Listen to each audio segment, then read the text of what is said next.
This young man is going to talk to you about some things that's a little bit different, because it's not only about the outdoors, but it's also about being in shape. Unlike me. Huh? I don't judge Careful people like now, that. I pay your bills. Yeah, Be exactly. So Jordan grew up in Murdo, South Dakota, and I asked him where Murdo is. Who in here, other than, I think somebody that combines probably wouldn't know, but anybody know where Murdo is? It's okay to raise your hand. I did. Huh, where is it? It's between Pierre and Rapid City. It's pretty close, yeah. Pretty right good. on I-90, yeah. Thank you. And of course, like many of us that live that world, we like hunting, fishing, right? Just like Jordan did. However, his is a little bit different in that being athletic as he is, he also likes being in the gym. Well, I hate to tell you this, but you know what? So am I in the gym now too. Hey, don't laugh, I go every day. 2 years in May will be just short 70 pounds, how about that, huh? Awesome. Well, we don't need to do that. No. That's not why I said it, because then it makes me go, why didn't somebody tell me I was that fat once? Because look at me, I still am, honestly. So anyway, we gotta get back to our guest speaker. He attended Wesleyan University where he played basketball and ran track. How fast do you run? I was a sprinter, it was fun. A sprinter? Yeah, that long distance stuff. I don't know. He said long distance, no, a sprinter. He graduated with a degree in sports exercise and wellness in 2011. You're almost starting to get kind of old. I got some grays in the beard.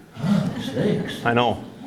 So in 2012, Jordan began working on Run to Gun. It was a business concept that he dreamed about, and he wanted to have training hunters and outdoorsmen and women to get in shape for the outdoors. How many's been out in a hunt where you had to climb hills, go walk through snow, had to go a mile and a half to get to something you thought it was only going to be a couple hundred yards? And when you got there, you're going, oh no, I still got to go back. Exactly. Exactly. I still got to go back. That happened to me this fall. I shot a deer, I got there, and I thought I was in pretty good shape, because I have been actually in the gym. And when I got ready to go back to the pickup, I looked back and was like, oh boy, I'm not in good shape. Anyway, over the years, they branched off, him and his crew, I'm going to say. Yeah.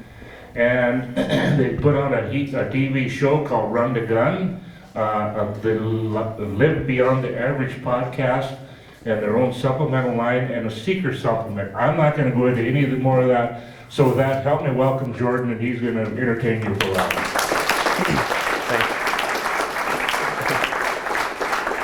All right, I am pretty stoked to be here. This is my third time in Devil's Lake. I was here a couple years ago and got to hunt some ducks, and it was the best duck hunting morning I've ever had.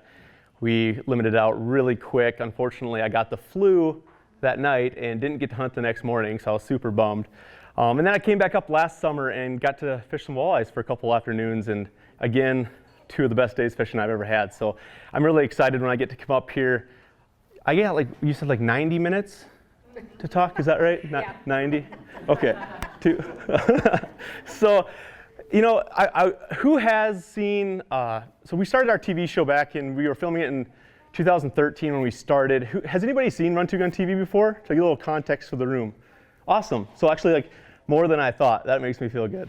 So I want to talk a little bit, I'll give you a little background on me just so you guys have some context, and I'll kind of weave in to what I kind of want to, what I feel passionate about tonight. When everybody reached out to me to come up and talk, I had ample time to prepare. It was really nice. But I've gave some speeches in the past, and usually it's always towards or geared toward one age group.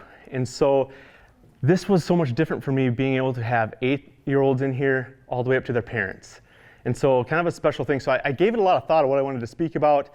And even this last week, I was with my clients, training them in the gym, and I told them, we always talk about what we're doing over the weekend, and I'm like, oh, I get to run up to Devil's Lake on Sunday. I get to do a speech for their 4-H shooting sports. I'm like, they're really accomplished. They have a lot of nationally recognized shooters. I was really impressed with, I'm well aware of the accomplishments you guys have done over the years, and it's really impressive. So I was excited to get up here, And my clients were like, well, what are you going to talk about?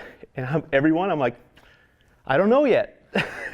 And so it's kind of funny because everything I've done in my life has been really prepared and really disciplined, just like so many of you when you're stepping onto the range to shoot at a competition. You guys are so disciplined, right? Everything is prepared. And so I've learned giving some of these speeches, it's really weird for me because it's the opposite. I really struggle with sitting down and writing and preparing something versus when I get here really feeling and speaking from the heart, something that's important to me. So I want to give you a little context. You touched a little about how I started Run to Gun. I went to school for sports exercise and wellness. I grew up in a tiny little town, Myrtle, South Dakota. It's 500 or less people. The census sign probably isn't correct. It's probably less than that. And so, I mean, you guys know this is a smaller area as well. What do you guys do for fun? I mean, you're out hunting, you're out fishing, you're enjoying the outdoors. And that's what we did. And besides that, all I wanted to do when I wasn't out hunting and fishing was be on the basketball court getting up jump shots. It was like my biggest dream. I grew up watching MJ, and I was that small town kid that just wanted to be outside on the blacktop shooting hoops. And so as I grew older, I really gave all my dedication and all my time towards that. And it's all I dreamed about. When I didn't have a basketball in my hand, I was like going up the halls of school doing this because I just wanted that basketball in my hand all times. And so I was going through high school, all my time, again, dedicated. I was taking 750 to 1,000 basketball shots a day in the gym, morning and night, outside of practice. It was a lot of fun for me, and I invested a lot of time into myself, just like so many of you are investing a lot of time into yourself at practice, even the days that you don't really feel like going in and practicing, or the evenings that you really don't feel like going in and getting in your shots, right?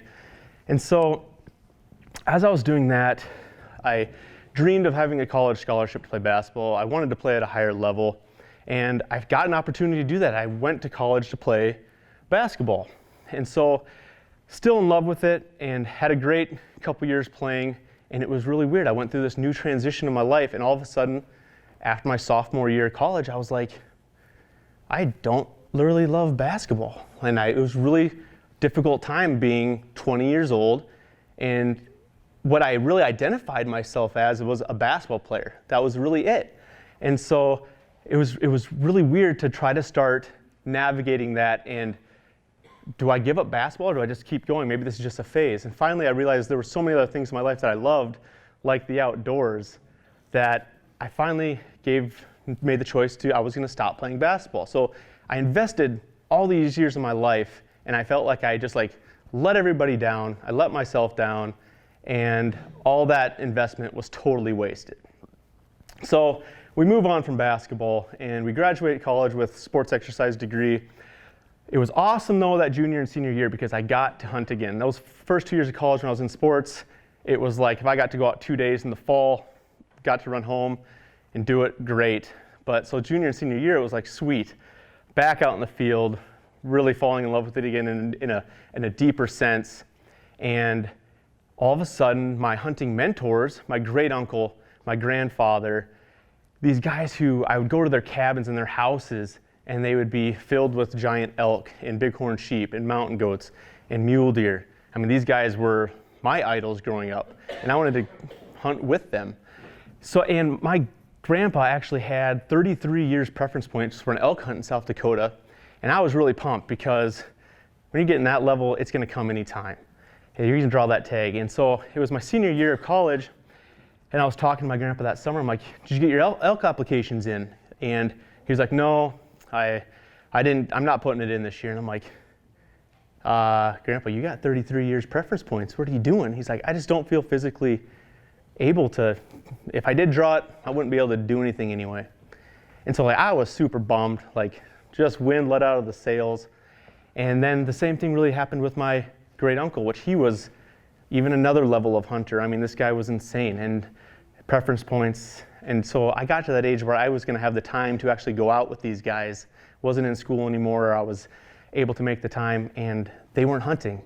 And so I graduated, and from there, I was just inspired to start a business that would help men and women extend their hunting careers longer so they could hunt with their grandchildren when they were older. So that's how I started Run to Go, and that was the inspiration behind it. And so I graduate college, and I get a job, a really nice, good job in Sioux Falls. Didn't plan on moving east. If you know anything, I don't know if it's like this up here, but if you're in South Dakota and you're from West River, where I'm from, East River's a sin. So my whole plan was to move back out west, maybe out to Rapid City, so I could be out in the Black Hills. And I got a job in Sioux Falls. And so me and my wife went out to Sioux Falls, lived there, and a lot of good stuff started happening. I got a really good job. My wife got a really good job. And I still had this idea of Run to Gun. And so I was training clients. I got a job at a gym, and I was training clients. And I still wanted to start this business. I didn't have a name for it yet, but I wanted to start this business.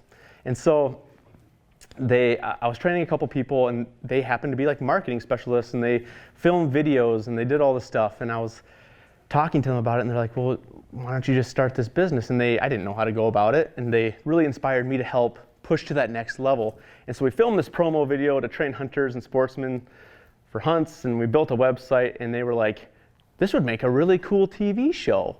And from the 60-second video, and we joked around about it, and he's like, well, I got a connection at Midco Sports Network. I can hook you up with a meeting. You can go pitch him an idea. And so I was like, oh yeah. So I get an email the next day. He's like, oh, you have a meeting at 4 with Midco.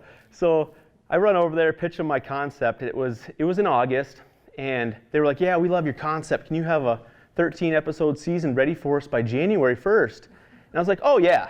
I'm 23 and I don't know anything. Don't even own a camera. And I'm like, oh yeah, no problem. So I walk out, and I'm like, sit in my car. I'm like, what in the world did I just do? But we figured it out. And so all these good things were starting to happen, and things that I wasn't planning for, things that I wasn't dedicating myself, I wasn't being disciplined towards it. But all these good things started happening. And another year goes by, good things happen. We have a great year. We get Emmy nominated, and I look back at that show and I'm like, I don't even want to show anybody the episodes because I just think they're terrible. But it's really funny, and I'm talking to my dad, some other good things are happening, and I go, something happened to one of my friends, and it wasn't like, and I'm like, Dad, it just seems weird. Like, I'm getting all these blessings, all these things are happening in my life, and I don't feel worthy of them. I didn't work towards this. I didn't dream of this and work for it to happen. And my dad looks at me and he goes, what are you talking about? And I'm like, I didn't plan to get a great job out of college or to have all these great things happen to me. It's not fair that other people aren't having, like, my buddy has a great degree, got his master's, and he can't even get a job in a decent job. And I was just bummed out. And he's like, what are you talking about? He's like, you've worked your butt off for this. And I'm like, what do you mean? And he goes, you've dedicated so many endless hours into the gym and into basketball and into a dream that was all you thought about, and you didn't go to some family vacations, and you never went out and partied, and you didn't go to anything. You spent all your time in the gym dedicated to your dream. Nobody was as dedicated and had a vision like you. He's like, just because that didn't pay off and you didn't get your return on investment in basketball doesn't mean you're not going to get rewarded somewhere else in your life. And I was like, wow, I'd never thought of that. And so it just made me think when I was driving up here today, that story and how impactful it was that my dad told me that, and that I felt so blessed that, I worked at something, it didn't pan out the way I planned. I had dreams that didn't happen, but then I had new things that came along that were bigger than I had ever planned, and things that God had in store for me that I couldn't see. I look back and I can connect all those little dots. It's really easy to connect them looking back, but when you're looking forward, you don't see anything, right? And so it was really cool to have him say that to me. And so I was thinking about you guys and how similar I feel like you guys and some of you younger shooters in here that probably have really big dreams in what you're doing. And maybe it's not in shooting sports, but for some of you who that have really big dreams in what you want to accomplish, that no matter what happens, you're going to get your reward back in your return on investment in so many areas of your life. And I also thought about the parents in the room because I was like, I'm speaking to an 8-year-old and I'm speaking to parents. And how do I connect with everybody here? Or how do I connect with at least one person here maybe to help them along their own journey? And this story just came to mind, I guess, tonight, and how maybe some things in your life didn't happen the way you planned, but blessings are happening or will happen at some point, and you will get your return on investment in other areas of your life from your dedication and your discipline in whatever your craft is.